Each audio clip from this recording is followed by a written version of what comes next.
YouTube, it's your boy Yo, best that ever did it, and we back with the Monday slate for June 3rd, 2024. Right before we hop into it, leave me a like, leave me a sub, and comment your top three picks of the day.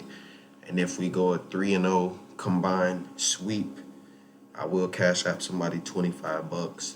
So leave your cash app or Zelle in the comments as well. Let's dive right into it without further ado. Let's hop right in. Let's jump into high gear. You know what I mean? Let's jump right into high gear. We starting off with the Phillies at home versus Milwaukee. And you all already know I don't like Milwaukee, but I must say Zach Wheeler is overrated this year. Zach Wheeler starts, they're not as profitable as everybody's thinking. Um, but in this particular matchup, yes, Zach Wheeler is better than Bryce Wilson for the first 5 innings. I think the Philadelphia should be winning by the first 5 innings. I would take Philadelphia on the first 5 innings money line, but I would full game. I would take the Milwaukee Brewers plus the 2.5. If you could do an alternate run line, take them with plus 1.5 or plus 2.5 alternate run line for the Milwaukee Brewers. But first 5 innings, Milwaukee is gonna lose the game. Give me Philly first 5 innings. Next up, New York, Washington.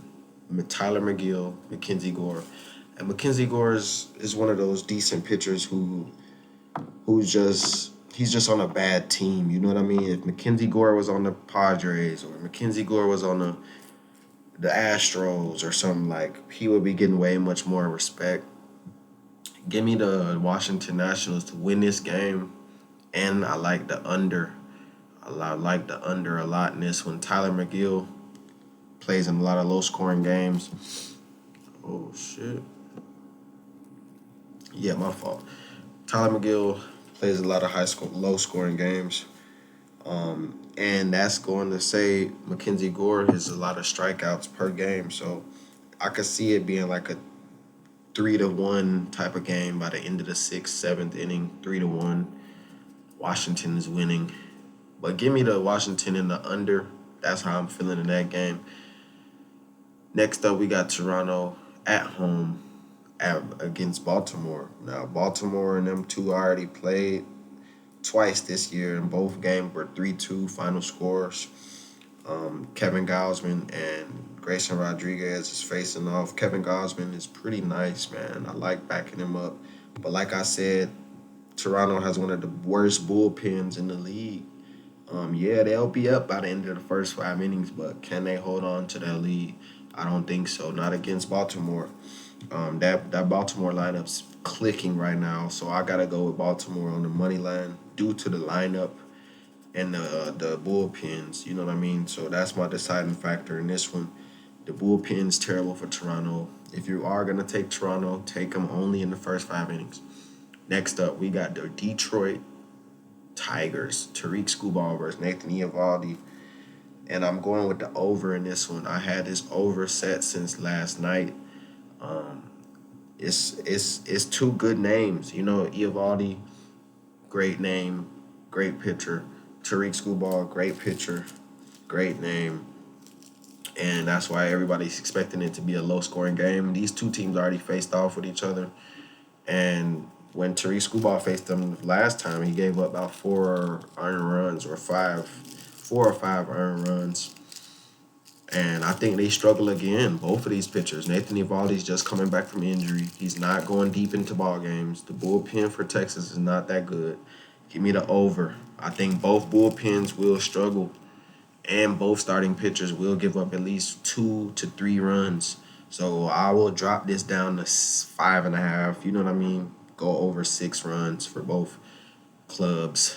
I think that's a pretty for sure lock. That's a lock. Next up, we got St. Louis, Houston, and Justin Verlander versus Kyle Gibson. Kyle Gibson is coming in this one decent little win-loss record, 4-2, I believe, versus Verlander. I'm not a big fan of Verlander, but of course I was when he was in his prime. But as of late, I'm not a big fan of Verlander, but he still goes out there and gives you serviceable innings. Still was in good form last game, but I like in this game. I honestly like the St. Louis to keep this one very close and competitive. Give me the St. Louis Cardinals on the run line plus 1.5. Next up, we got Cincy at Colorado. We got a Coors Field game. Ryan Feltner versus Andrew Abbott. And I'm going with Andrew Abbott in this one because I just can't get there with the Colorado Rockies. But we usually fade Cincinnati on auto fade. But in this one, I'm looking at the Reds to win this one. They did the Cubs dirty. I like what they have been seeing from them. Scoring the ball. They've been scoring that ball. And it's not going to stop against the Colorado Rockies. I think Cincinnati scores at least 5-6 runs this game or more. Give me the Cincinnati Reds, and I'm liking the over because I think Colorado is going to score as well. You know what I mean? So give me the over. It might be 7-3, 7-4. The over is at 11.5. I will buy that down to 9.5. I just need them to go over 10. It's going to be at least 7-3, 6-4. You know what I mean? Like stuff. I can see that happening. Next up, but we got San Diego, Los Angeles, Matt Waldron, Tyler Anderson. And Matt Waldron is in decent form right now. Tyler Anderson is always not in good form. If you could look at his numbers, he has 2.47 ERA, 48 strikeouts, and 1.13 whip. When you look at his games, he's been, giving up barely any runs. But when you go against the Pittsburgh Pirates and you give up 6 base hits, 4 home runs, that's not a good look. Regardless of the fact, before this month, Tyler Anderson was on a major losing streak, and that's what they're trying to hide from you. This team did not back him up. He only beat the Miami Dolphins, Miami Fish, and the Tampa Bay Rays to start off the year. Then he cleaned it up in month of May, but it's still the same Tyler Anderson, and it's still the same bats that you guys backing him up. I could see a low-scoring game in this one. Give me the under, and I like San Diego to take this one on the money line. And last game on the slate, we got San Fran, undecided pitcher versus Ronnie Nelson. And Ronnie Nelson is terrible. Give me San Francisco just off the back. And it could be a bull game from San Fran. I like the over 8.5. If you could buy that down to 7.5, it's a lock. And I'm going to cook up the top 3 locks for the day. Like I said, the last game of the slate, give me San Fran money line and the over. Top 3 locks for today will be the over on the Texas-Detroit game, over. Next lock of the day, I'm going with the under on the Washington-New York game.